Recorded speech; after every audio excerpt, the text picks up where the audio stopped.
Salah satu sekolah dasar yang dikunjungi Kapolda Sulawesi Selatan dan juga Wali Kota Makassar yaitu SD Kristen Hati Kudus Makassar. Pelaksanaan vaksinasi anak di lokasi ini sempat diwarnai tangisan dan penolakan dari siswa. Menyaksikannya, Kapolda Sulawesi Selatan dan juga Wali Kota Makassar secara bergantian dibantu vaksinator dan orang tua membujuk anak-anak untuk tidak takut dan bersedia divaksin.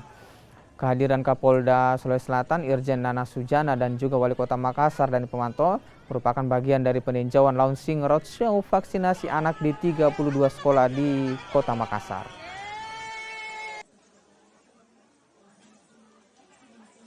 Saya berterima kasih kepada Pak Kapolda dan seluruh pejabat utama Polda bersama Kapolres Sabas, Kapolres Pelabuhan, karena kita betul-betul bersatu padu bahwa membahu tidak kenal tempat, tidak kenal waktu ya untuk terus memacu dan memicu vaksinasi di Sulawesi Selatan lewat Kota Makassar. Karena Kota Makassar ini memberi kontribusi yang cukup kuat bagi vaksinasi secara total di Sulawesi Selatan. Itu tidak lain adalah motivasi dan langsung turun ke lapangan dari jajaran Polda dan jajaran TNI.